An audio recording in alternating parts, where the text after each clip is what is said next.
틀니 장착 후 또 주의사항 좀 들어볼까요? 틀니를 제작을 하고 나서 최종 이제 완성한 틀니, 이제 전체 틀니라든지 그리고 부분 틀니 같은 경우는 임시 틀니가 아니고 그걸로 계속 쓰는 틀니의 형태가 있습니다. 틀니도 굉장히 훌륭한 보철 치료입니다. 임플란트만 답이 아니고요. 임플란트뿐만 아니라 전체 틀니나 부분 틀니도 충분히 기능을 잘해서 편하게 식사할 수 있게끔 도와드릴 수가 있는데, 처음 만든 틀니는 당연히 아파요. 이게 잇몸이 얇은 부위가 눌려서 아프거나 조금 눌리는 부위가 상처가 날 수 있기 때문에, 그런 부위는 우리가 일주일 안에 한번 체크해서 조절해드리면 또 많이 좋아지시고, 그리고 또 1, 2주 있다가 또 한번 체크하고, 또 한 달 있다가 한번 체크하고, 이렇게 체크하는 기간을 점점 늘려서 저희가 조절을 해드리거든요. 그러면 틀니는 거의 대부분 한두 달 정도 되면 적응해서 잘 쓰십니다. 그러니까 처음에 좀 불편하신 거는 어느 정도 있을 수 있다 생각해 주시고 몇 번 체크 받으시면 편해지실 겁니다. 발음이 부정확한가 보네요. 처음에 발음이 부정확하지만 수요일 내에 나아지고 또 책, 신문 읽기 연습을 하면 도움이 됩니다. 이거는 틀니를 안 쓰다가 틀니를 낀 경우에도 마찬가지고요. 혀가 우리가 발음을 할 때 앞니 부위에 닿으면서 발음을 하게 되는데, 혀가 움직이는 정도는 앞에 발음을 하기 위한 그 공간에 닿는 정도에 따라서 발음이 결정됩니다. 그래서 틀니가 생기면 내가 원래 혀가 가던 위치랑 다르기 때문에 혀가 짧은 소리가 나거나 발음이 공기가 새는 느낌이 나거나 할 수가 있는데, 그 부분은 시간이 지나면 분명히 적응이 돼요. 교정이 됩니다. 그래서 틀니를 새로 끼거나 아니면 틀니를 끼다가 임플란트를 고정으로 되어 있는 임플란트를 착용을 한 경우에 혀가 짧은 소리가 날 수 있고 발음이 셀 수 있는데, 그 경우에 아침에 스마트폰에 있는 글씨나 신문이나 책을 소리내서 30분씩 연습해서 읽으시면, 그러면 발음은 한 달 안에 무조건 교정이 되실 겁니다. 발음 걱정은 안 하셔도 좋을 것 같습니다. 자, 새로운 틀니를 잘 적응을 하시려면 짧으면 한 달, 그리고 길게는 한 3달 정도 걸립니다. 여러분들 자전거 처음에 타셨던 거 기억나실까요? 처음에는 막 생각하면서 공부하는 느낌으로 타다가 어느 순간 딱 체율이 되면 생각하지 않고 손의 가정으로 자전거를 타게 됩니다. 우리가 걷는 거라든지 씹는 거라든지 삼키는 거라든지 그런 것들이 처음에 어렸을 때는 굉장히 어렵다가 유아기 때 그런 것들이 내가 체율이 되면 저작하는 것도 누가 알려줘서 씹는 거 아니잖아요. 그런데 틀니는 약간 내용이 다릅니다. 틀니는 혀 근육과 볼 근육이, 아래 틀니 같은 경우는 그 틀니를 잡아줘야 되거든요. 부분 틀니 같은 경우는 치아가 잡아주기 때문에 특별히 그런 기능이 필요하지 않지만, 전체 틀니, 특히 아래 턱에 있는 전체 틀니인 경우에는 혀하고 볼 근육 그리고 입술 근육이 잘 잡아야 떨어지지가 않습니다. 그래서 그런 기능들이 잘 이제 조화롭게 익숙해지시는데 시간이 좀 필요하고요.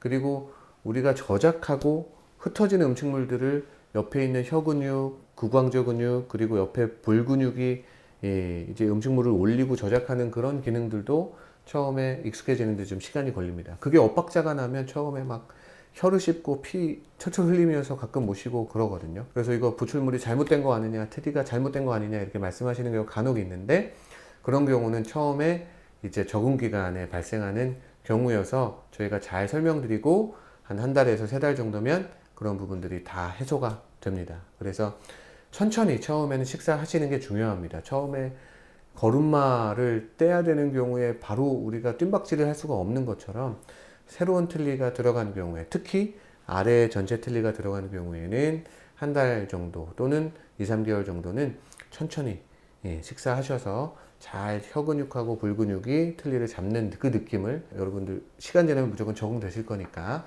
한 3개월 정도 적응 기간이 필요하다 생각해 주시면 좋을 것 같습니다. 밤에 주무실 때 반드시 틀니를 빼서 세척 후 물에 담가 놓으십시오. 틀니는 꼭 빼고 주무셔야 되는데, 잇몸도 우리가 좀 쉬어줘야 됩니다. 하루에 최소 8시간 정도는 잇몸을 눌렸던 틀니를 빼야 그 잇몸 밑에 눌렸던 점막이 다시 위축이 되지 않고 회복을 해요. 24시간 끼고 계신 분들 가끔 오시거든요. 그 경우 보면 입안이 완전히 빨갛게 다 부어있고 세균 때문에 영향을 받지만 눌려서 위축돼서 오십니다. 잇몸이 가라앉아 오시고 얇아져서 오시는데, 그런 경우에는 상처도 잘 나고 입안에 세균도 많아지고 굉장히 안 좋아지죠. 그래서 꼭 식사하시고 나서 닦는 거 중요하고, 그리고 깨끗한 틀니를 쓰시다가 주무실 때는 꼭 빼서 틀니를 뺀 상태에서 주무시는 게 잇몸을 위해서 중요하다. 첫 번째고요. 두 번째는 틀니를 잘 닦아서 세정제를 넣고 담궈 두시는 분들도 계시고 그냥 찬물에 담궈 두시는 분도 계시는데 정답은 없고요. 건조시킨 상태보다는 그런 수분한 상태가 좋습니다. 건조시킨 상태는 여러 가지 이제 가열되고 여러 가지 그런 레진이나 이런 것들이 다시 수축했다 팽창했다가 하는 변형의 우려가 더 높기 때문에, 특히 여름 같은 경우는 고열에 또 노출될 수 있는 위험이 있죠.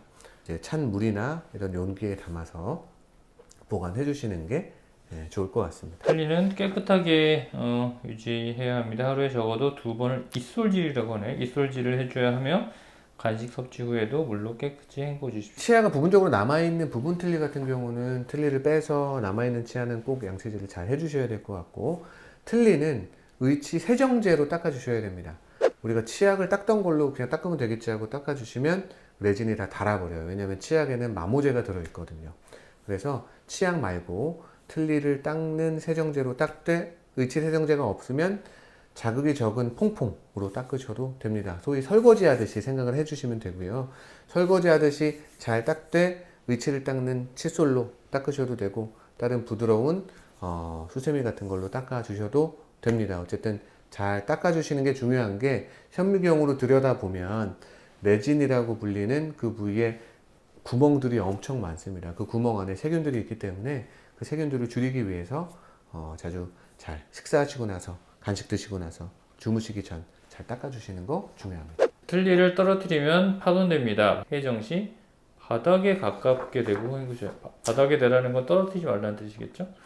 네, 화장실에서 보통 닦으시는 경우가 거의 대부분이신데, 화장실 바닥이 보통 딱딱하잖아요. 그래서 닦다가 미끄러져서 떨어뜨리셔서 파손돼서 오시는 경우가 굉장히 많으세요. 그래서 요령은 세숫대야 또는 세면대에 물을 찰랑찰랑하게 담그신 상태에서 닦으면 혹시라도 미끄러뜨리더라도 물로 떨어지기 때문에 파손이 안 됩니다. 그래서 그렇게 추천드리는 경우도 있고요. 바닥에다가 틀니를 빼서 세면대 밑에 떨어뜨리더라도 바로 밑으로 떨어지게끔 최대한 그 밑 바닥에 붙이셔서 닦아주시는 것도 요령이 될 수 있습니다. 어쨌든 떨어뜨려서 파손되는 거를 저희가 워낙 자주 만나기 때문에 그 요령을 넣어봤습니다. 일주일에 한 번은 세정액에 담궈 소독을 하셔야 합니다. 세정제는 닦는 용도 있고 타블릿형으로 담궈 놓는 것도 있는데요. 평소에 이제 닦을 때 쓰는 세정제는 그걸 쓰시면 되고, 한 일주일에 한두 번 정도는 담그는 용액에 담궈서 이제 세척을 하게 되면 우리가 눈에 보이지 않는, 아까 말씀드렸다시피 현미경으로 보면 레진에도 이제 구멍이 뚫려 있어서 거기 세균이 살거든요. 그런 세균들도 우리가 줄여 줄 수 있습니다. 세균을 줄이면 변색되는 것도 좀 줄고 냄새도 덜하기 때문에, 그리고 입안에 이제 상처가 나거나 할 때 감염의 우려성도 줄게 되겠죠. 냄새도 덜 나고 여러 가지 깨끗해집니다. 그래서 세정제 타블릿 형태로 뭔가 담궈서 쓰는, 또는 이제 여러 가지 이제 제조사에 따라 형태가 다를 텐데, 그런 형태의 세정제를 한 일주일에 한두 번 정도 추가적으로 보조용으로 쓰시는 걸 추천드립니다.